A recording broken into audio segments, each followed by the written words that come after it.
Okay, agile development is planned around small pieces of work. Okay, here we go, slide 2. The first bullet point is a good story describes what the system should do from the user's perspective. It usually has a title and a concise problem statement and other relevant notes or sketches. Okay, and if you will go to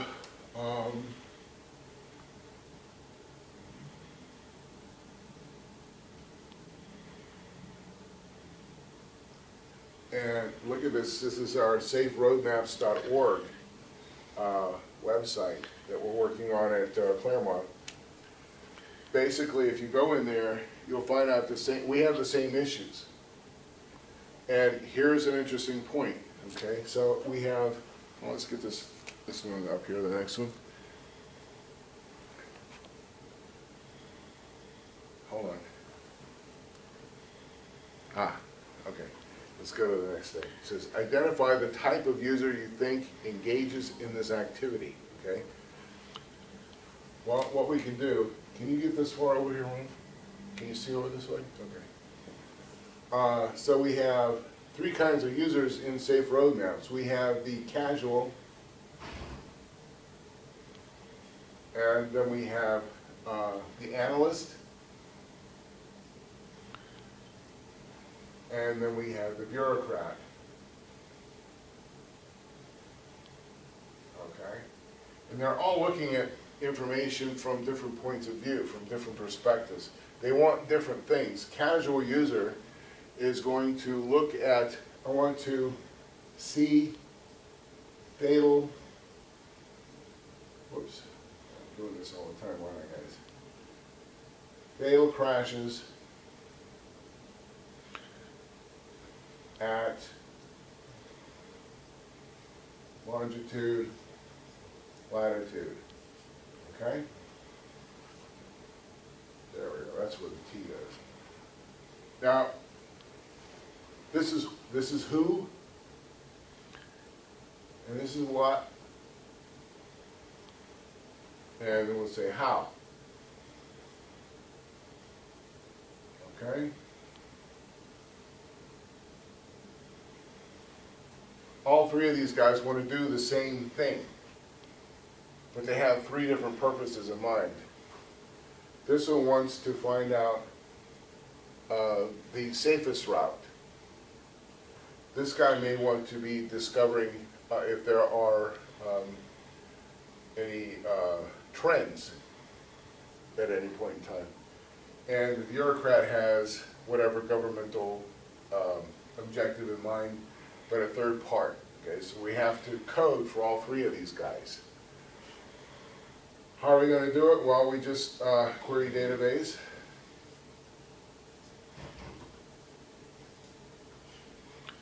Using lat long.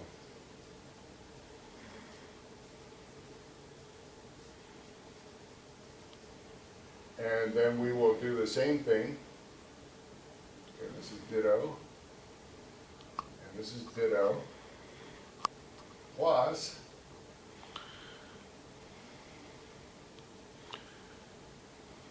query the database using latitude and longitude plus other criteria.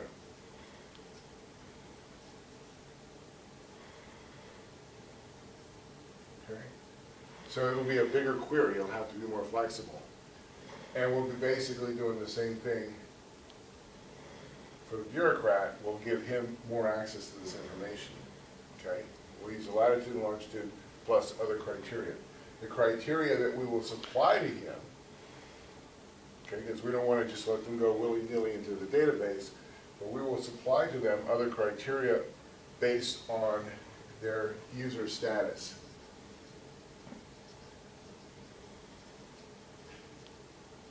Okay?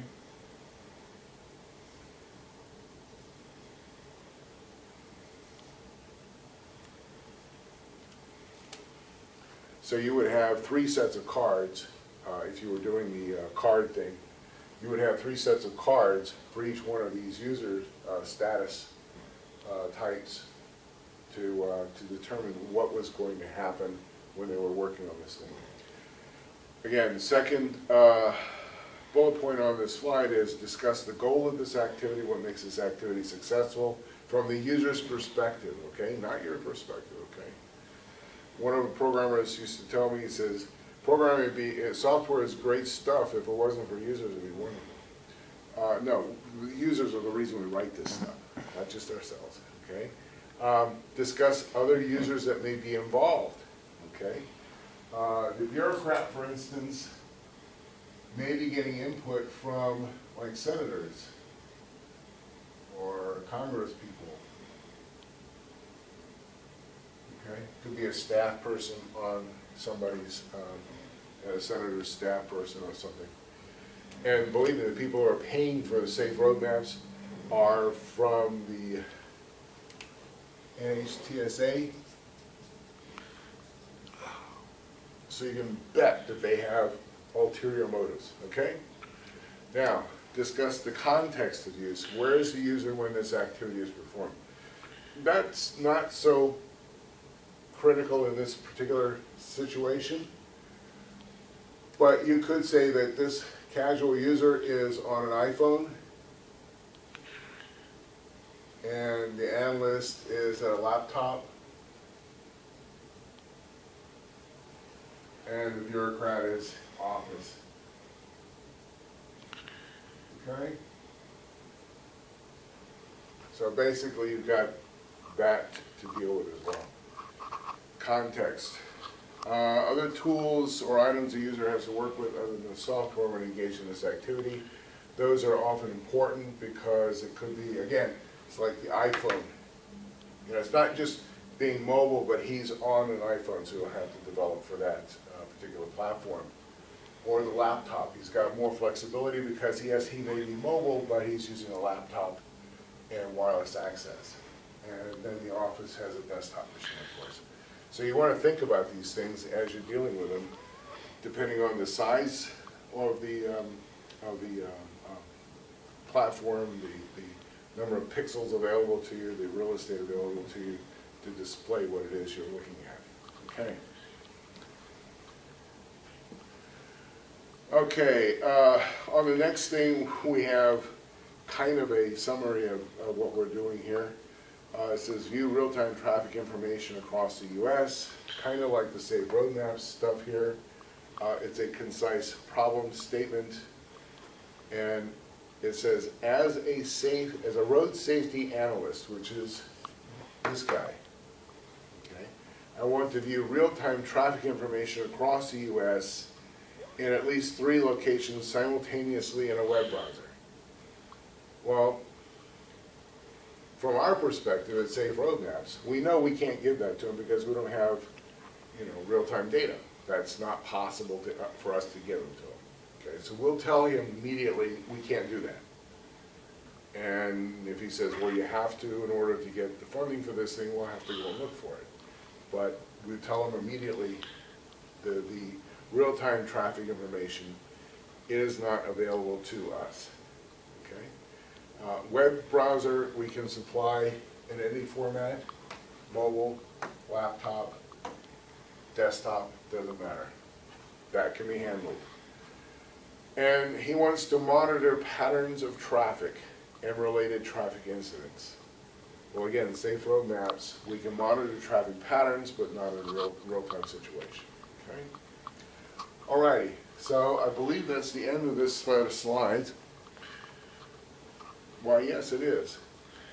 So go back and review this in the context of the book. I believe it's chapter 3. And see if you get it. Email me with questions. And